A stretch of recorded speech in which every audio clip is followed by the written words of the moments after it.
Hello po mga kapatid, mga Dabarkads at mga ka-travels. At na naman pong inyong lingkod, si Travel Leads. So ano na ang nangyari? Ito na, pinakahihintay natin yung mga reactions ng mga tao na ikukumpara natin ang January 13 at January 31. Yan. Kasi nga, sabi nga, tayo daw ang minorya at sila ang mayorya. Totoo naman yun. Diba, Dilima? O, diba, Franz Castro? Totoo naman yun eh, na talagang INCA minorya. So, ito, bigyan natin reaction. Ang nangyari, compare natin nung 13 at saka 31. Okay, may papanoorin lang tayong maigsing clippings na hihiramin natin doon sa ating kapwa vlogger na INC din.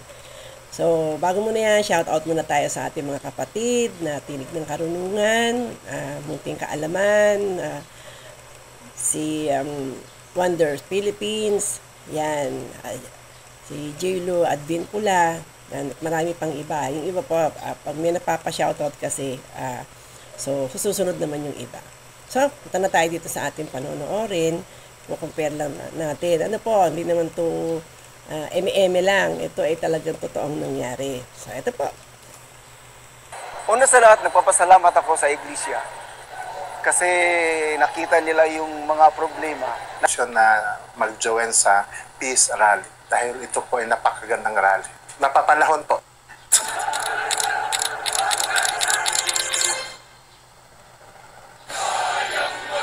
National Rally for Peace ng Iglesia ni Cristo. Ipinaaabot ng mga bukasang isip ang kanilang pasasalamat sa pagkilos na ito ng kapatiran. Hindi matatawaran ang natamong tagumpay, hinangaan, pinuri. Milyon-milyon ang dumalo. Wala ni isang masasabing gulo na nangyari kahit saan man ito isinagawa ng sabay-sabay. Ipinakita ng kapatiran ang disiplina.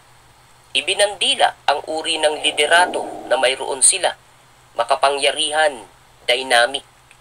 Nakita ng mundo ang uri ng kanilang pagkakaisa. Ipinadama nila ang lakas ng iisang diwa ng pagkilos at paghahangad ng kapayapaan sa mapayapa rin namang pamamaraan. Nakita ng mundo ang organisadong pagkilos, 13 lugar sa buong Pilipinas, nang sabay-sabay. Iisa ang kulay, iisa ang sistema, iisa ang layunin, iisa ang pamamaraan. Walang lumihis, walang sumigaw ng iba kaysa sa kanilang idinalangin. Kapayapaan lamang para sa bayan, sa ikauunlad ng mga mamamayan. Or color. Nya, di ka kabati nga, di ka kakita nga nagtinukmuray, di ta kakita nga naedaghang mga pulis nga gidamagan nga nagdaog mga pangontras magrally. So, ano pong masasabi nyo doon sa napanood ninyo? Kayo na po ang humusga. Di po ba? Kasi minsan mahirap naman sa amin lahat manggagaling. Baka sabihin nyo itong mga INC na to, na porke marami kayo, kalam. Hindi po ganun. Yun po ay sinagawa namin bago kami, isang linggo yun, ipinanalangin namin, ipinagpanata namin na maging payapa ang aming gagawin. So ayan, ano pong masasabi niyo mga kapatid, mga ka-travels, mga Dabarkads? Makikita nyo naman, di ba? Nakakatuwa nga kasi noong una medyo wala pong masyadong lumalabas na mga INC ng mga vlogger, na mga content creator tungkol dito pagdating sa religion at saka sa politics. Kaya lang mula nung nilapastangan nung iba dyan, yung aming tagapamahala, nasabi nga murahin na kami, tal din naman namin kaya kilala. Pero yun nangunguna sa amin, hindi naman pwede yun. Kaya ngayon kumikibo kami, pero ang aming inilalabas ay puro totoo. Hindi po fake news, hindi kasinungalingan, hindi kami mapagbintang. Kasi kami, nagsasalita kami kung ano yung nakikita nyo. At yung totoo. Okay po? So, ano ba sasabi natin dyan? Mismo, yung pare na taga Cebu, talagang nagpasalamat sa iglesia at na-amaze talaga siya sa kaayusan, sa kagandahan at kapayapaan ng pagpapasunod sa amin. Isa lang ang nagsalta sa amin. Kaya meron kami mga ministro. ibinababa yung utos ng aming pinakamataas, ang pinakamamahal namin ka Eduardo Manalo. Sasabihin niya yun sa mga ministro. At ganoon din kataas ang paggalang namin. Ang Iglesia ni Cristo po ay totoo. Ang mga tao po hindi perpekto. Nagkakasala din kami. Wala naman perpekto sa atin. May kahinaan tayo. Pero dahil sa mga aral ng Diyos at lagi kami sumasamba, 2 beses sa isang linggo at naaaralan kami, nakakapagbalikwas kami sa mga nagagawa namin pagkukulang. So kapag nag-utos yun sa taas, kapag sasabihin sa mga ministro namin at ministro namin sasabihin naman sa amin, sa mga kanya-kanya lokal kung saan kami nakadistino. Ganun po yun. Kung bakit kami ganun. Ba't ganun ang aral? Kapag sabi sa amin yung mataas sa amin, sumusunod po kami kasi alam namin tama. At sa Panginoon Diyos po lahat yun nanggagaling. Ipinagpapanalangin po namin yun, ipinagpapanata po namin yun. Itik na may yung rally. Di po ba? 1 linggo yun. Pinapanalangin na namin na sana maging maayos, hindi umulan, hindi sumobrang mainit ang araw. At kitang-kita nyo naman po, di ba? Yung 2 ulap na malaki doon, hindi siya umalis sa araw. Bagamat sumilip ng bahagya, pinaramdam lang sa amin yung sobrang init.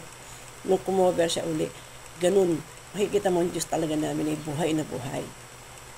At talagang ikinubli kami sa anumang init. At talagang umuulan po ng pagkain. Bagamat meron kaming baon na dala.